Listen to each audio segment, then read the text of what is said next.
choosing yourself, right? One listener wrote, "Every day since I moved away, I feel guilty, but I also found peace." Now, that might be the most immigrant daughter sentence ever written, okay? Because let's talk about the guilt and the peace and the fact that they're sitting side by side at this dining table. They might not be eating the food together, but they're sitting there side by side.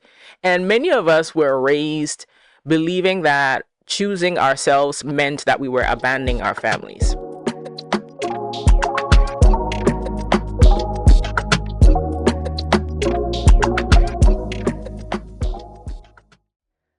Welcome back to Between Two Worlds with Dr. Phebe. Now, this episode is a little different. A few weeks ago, I asked immigrant daughters to anonymously submit questions, confessions, frustrations, and things that they have never felt safe saying out loud, and y'all did not disappoint. Now, full disclosure, I am an immigrant daughter, if you haven't realized, but also I am the oldest daughter, so that in itself comes with a lot of different dynamics. I have two younger brothers who are, how many years? Maybe like 5 or 6, and then 5 years, and 5 and 7 years apart. Younger apart. Whatever the case is. Anyway, but like I'm saying, y'all did not disappoint with these responses. I laughed, I nodded, and I really wanted to hug some of you because, the things that I was reading, the things that I was hearing, and for at least 3 responses, I had to put my phone down and stare in the distance because like the different responses were all relatable, and also it seems like we're all living the same life. So today's episode is dedicated to every immigrant daughter who has ever felt stuck between being a good daughter and being yourself. Let's get into it. So the first segment here about, wishing that your parents understood. One listener wrote, "I wish my parents understood that I am no longer a child and I'm a full-grown adult capable of making my own decisions." Whew.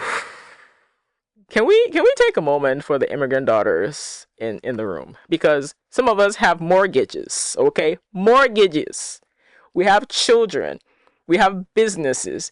We have graduate degrees, PhD represent, okay? And also shout out to everybody who's graduating this season. I know it's a graduation season, and so shout out to you all because y'all are doing the damn thing, right? Between the bachelors, the associates, the high school diplomas, I am so proud of us. So anyway, back to the topic, right? Somehow, even though we have all of these things, we are still being treated like we are 12 years old. Right? You can run an entire company by yourself, but one visit home and all of a sudden it's like, why are you wearing that? Where are you going? Who is calling you? Who's going with you? Ma'am, I pay taxes. Okay? I pay taxes. I'm a full grown adult. And I think for me, it's also this piece of recognizing that there's some protectiveness around this, and sometimes I really struggle with that because for sandwich immigrants like myself, your parents came later, or like you find yourself in that middle ground between being a parent but also being a daughter. I've had to navigate a lot of these things on my own, right? I was living this life before y'all showed up here in America. What did you think I was doing all these years, right? But at the same time, as a parent, I'm also relating, and it's so complicated. It's not something that is so straightforward because why are you asking me where I'm going? I understand that you care about me and everything, but there is this way in which our parents still treat us like we're children. And I mean, at the end of the day, I know that we're always going to be your babies. We're always going to be your children. But when I was reading these responses, I was like, oh my goodness, I'm not alone on this, right? There's so many of us who are dealing with this. And another thing that also came up here is about boundaries. Another listener wrote, "I'm not difficult just because I set boundaries. I set them because I want to be happy and healthy." And let's talk about that a little bit. Because many of us immigrant daughters, we were taught that good daughters sacrifice, that, and I use good quote unquote, that we accommodate, that good daughters don't make things difficult. But at the end of the day, like, think about healthy daughters, right? Healthy daughters learn limits. And sometimes the healthiest thing that you can say is no without writing a whole dissertation to explain it. And when we think about boundaries, I know that sometimes it sounds really foreign for us as immigrant daughters because it's not something that we were raised with. We weren't raised to express our needs, express ourselves. We weren't raised to put ourselves first. It was everybody before us. I can't tell you the number of times that I have made decisions based on the needs of my family. There were decisions that I made in life that, looking back, I probably would not have made, but I was thinking about my brothers. I was thinking about my parents. I was thinking about everybody that's going to come after me. And even imagining saying no, right? Your parent asks you for something or asks you to do something, and saying no. Just even saying the word no just sends shivers down my spine, because how dare you? You know, I brought you into this world and you're going to look at me and say no?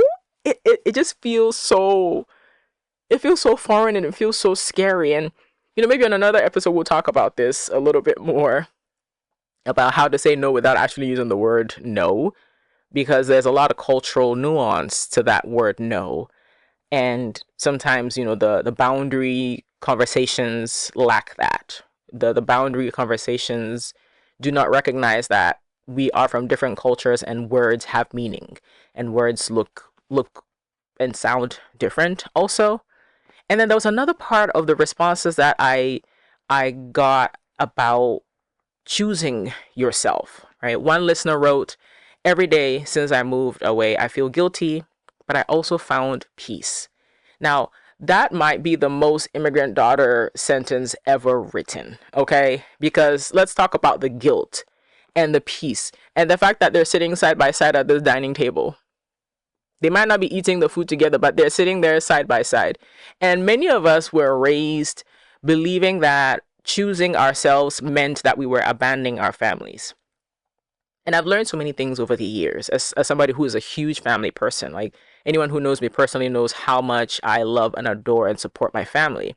But here's one of the things that I've learned, that you can love people deeply and you can also still need some distance, right? You can love them so much, but also feel like, hey, I need some space, right? And sometimes it looks like people literally moving away or just going out and not coming back home like they usually do. You know what I'm saying?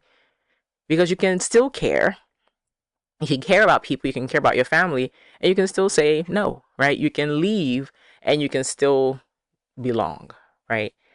And even as I talk about this, I'm thinking about all of the immigrant daughters who are still living at home and dream about wanting to leave, not because they abhor or they hate their families, but sometimes you just want to breathe without somebody just being on your behind all the time. You want to be able to pick up your keys, pick up your handbag, get your little Stanley cup, and just walk out without somebody asking, "Hey, when are you coming back?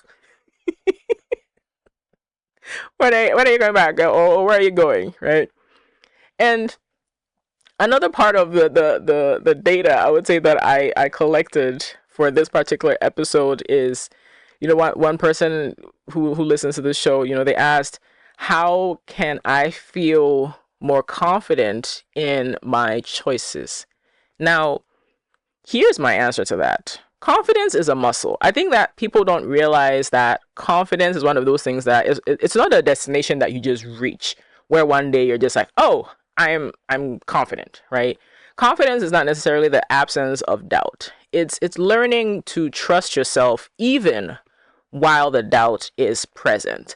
So it's like going to the gym, picking up your 5 pound weight, you know, doing your little what do you call those things? You know, your thing, right? And you're working on your muscle group, right? Your biceps and your triceps and all those things. Look at me talking as though I don't work out. I promise I work out. I go to the gym. But for some reason right now I just get bicep curls. Yes, right? You're doing your bicep curls. And you know, one week you're doing 5 and then you're like, "Oh, okay, you know, this 5 feels good." But then you realize that one day when you pick up the 10s, you can actually do this because you've been practicing, you've been working on it. And even though the doubt might be in your head and you're like, oh, maybe the five is what I need to stick to, you pick up the 10 and it just might surprise you. You'd be like, oh, okay, this feels good. I can continue to do this. So when it comes to confidence being like a muscle, it's also about like continuing to trust yourself, continuing to believe in yourself that the decision that you're making, the words that you're saying, everything that you're doing is going to work out fine. It's going to be okay, right? As immigrant daughters, we're always waiting for permission. Let's be honest. We're always waiting for somebody to give us the green light, for somebody to tell us that it's okay. We're waiting for the green light from our parents, from our culture, from community, from God, right? From everybody except ourselves. So what if your next decision did not require unanimous approval, right? What if your life belongs to you? Did I say that out loud? Your life belongs to you. As I'm saying this out loud, I'm also like saying this to myself, because some of us have been sitting around and waiting for different things and waiting for things to line up and waiting for things to look a particular way before we actually make decisions. And meanwhile, the decision is right in front of you, right? For those of us who are believers or people of faith, we're waiting for God to show us a sign and all these things. And I'm sure, I call him my homeboy upstairs. Our homeboy upstairs is probably like, but if you don't take the step, how am I going to do something in your life? If you don't make a move, how am I going to bless the things that you're asking for? Or how am I going to do the very thing that you keep putting away? It's just, it don't make sense. The math is not mathing. So I'm going to pause on this and move into our bridge the gap tip, because I always have to bridge the gap here for us, and we have to leave with a tip here. So if you're an immigrant daughter, I want you to notice how often guilt appears when you choose yourself. I'm going to say it again. I want you to notice how often guilt appears when you choose yourself. And then I want you to ask yourself, did I actually do something wrong, or am I simply disappointing an expectation, right? These are not the same thing. And as somebody who has struggled with this guilt, this is a question that I ask myself quite a bit, because at the end of the day, we lose sight of the facts that this life that we're living, one, is short, but it's also for ourselves. It's for us. Like this is our life. And we are also living our lives in ways that we're so focused on disappointing others. And there's so much freedom in understanding that we are here to disappoint people. That's just it. We are here to disappoint people. One, because we're not perfect, and two, because we're not going to be in agreement with every single person in our lives. As immigrant daughters, there is no way that we are going to be able to make every single person happy, right? And so if we are going to focus so much on living our lives to make sure that we're not disappointing people, we're doing ourselves a disservice. We really, really are. And I know that the guilt is part of the system and the way that the system is designed. We are, as daughters, designed to serve, take care of everybody else. And so the guilt comes from that and trying to meet that expectation. And I wish I could tell you all how much freedom, or express how much freedom you start to experience when you make peace with the fact that you're going to disappoint people. And if it's disappointing people over disappointing yourself, I mean, the choice is obvious, right? Because when you go home and you put your head on your pillow, who do you get to deal with? Because everybody is over there living their lives. Everybody's in their bedroom. Everybody's in their bed. And then you have to face yourself. When you look in the mirror, it's you that you're going to look at. And if you're going to make any decisions that are going to bring you some semblance of joy, bring you some semblance of peace, why not choose to do that? Your parents are going to be disappointed. And you know what? At some point, sadly, they're going to have to get over it. And if they don't get over it, that is also not for us to try to navigate, right? There's going to be things that we're not going to be able to do for them. You know what I'm saying?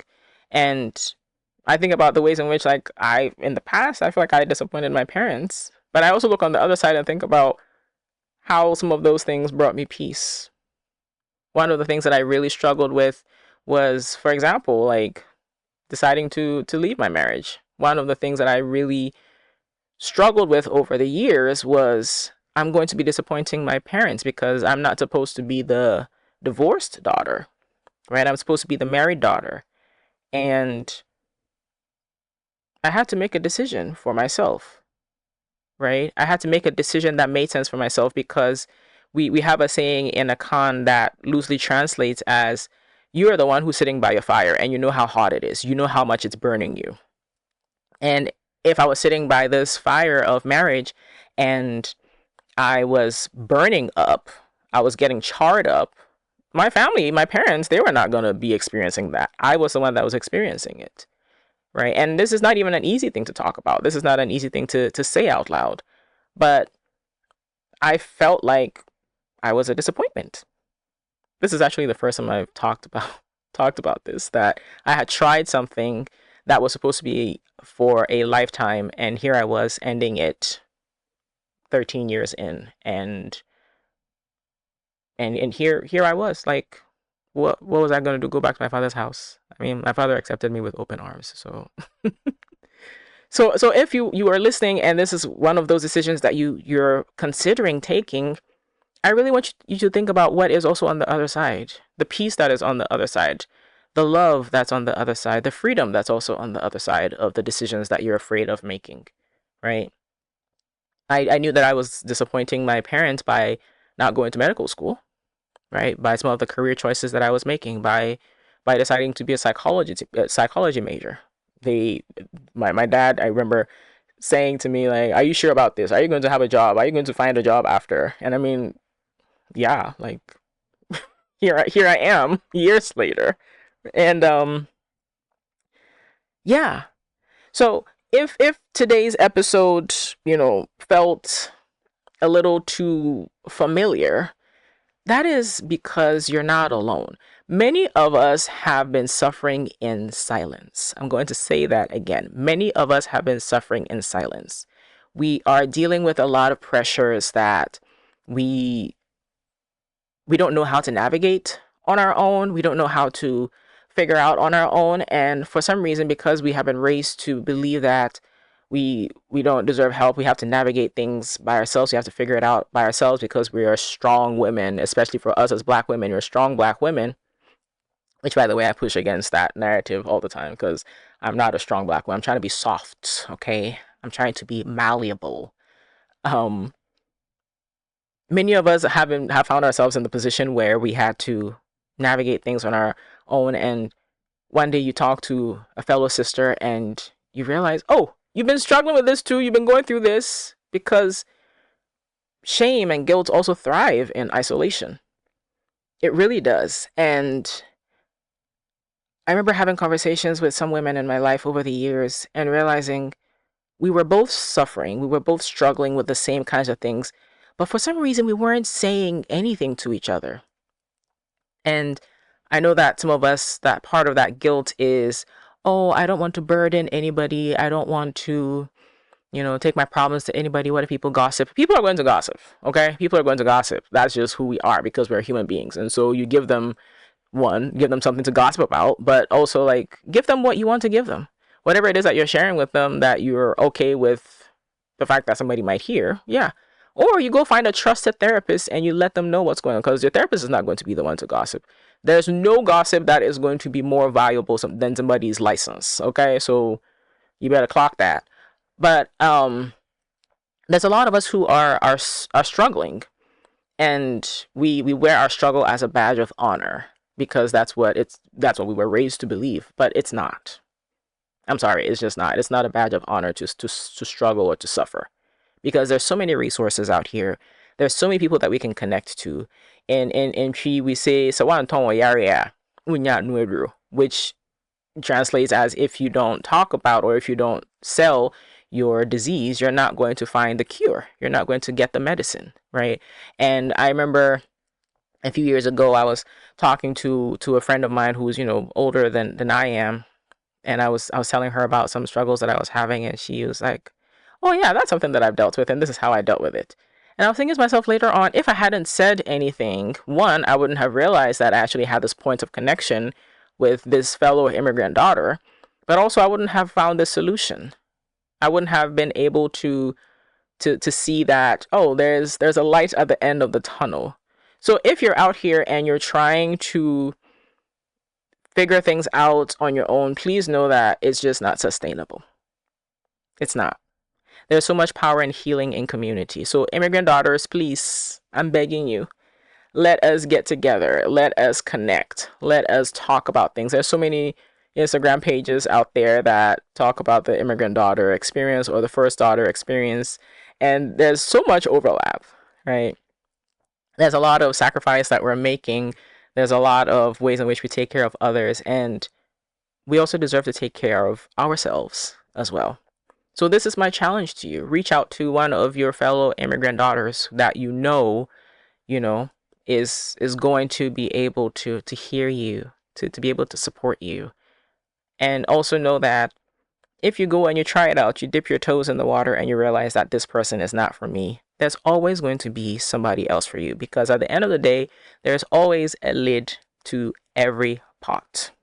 Well, unless somebody decides to throw the lid in the pot, and the lid of the pot into the trash or something like that. So I'm going to stop here because there was a lot of content. There were a lot of comments. There were a lot of stories that were shared and a lot of different questions that were shared when I reached out asking hey, immigrant daughters, let's talk about this. So on the next episode, I'm going to talk a little bit more about the invisible labor that immigrant daughters carry, the stuff that nobody is talking about, the caretaking, the pressure, the emotional load, the sleepless nights. And I mean, trust me, it is going to hit. So if you enjoyed this conversation, if you enjoyed this episode, make sure that you share it with somebody, okay? If there's an immigrant daughter in your life that you're like, sis, I need you to understand that Phoebe is talking about this too, so we're not alone. Because we're not alone. We're not crazy. We're not. All the things that we're experiencing are extremely valid. And so if this conversation was helpful, make sure that you share this with somebody. And also make sure that you hit that subscribe button so that when the other part of this conversation comes up, you're going to be notified. You are going to see it. You will not miss it because part 2 is going to hit. Okay? And make sure that you leave me a comment too. And if you're also interested in sharing maybe some of your experiences as an immigrant daughter, I would love to hear from you. Send me an email at consult@phebebrakolmft.com or send me a DM on Instagram, Dr. Phebe Brako, or even on TikTok. Yeah, I'm on the Clock app too. So you can find me under the same name, Dr. Phebe Brako. Remember to leave the O outside, okay? Put it at the door. Leave it over there with all the problems of this world. And I will catch you on the next episode. So guess what? We are opening up some slots for a sponsorship. If you've been watching or listening to this podcast and you've been enjoying it as much as we have been enjoying recording it, I would love to invite you to consider sponsoring us. You can reach out to me at consult@phebebrakolmft.com. That's consult@phebebrakolmft.com. We have a wide range when it comes to our audience, and we would love for our audience to hear about you, your service, or your product. Thank you so much.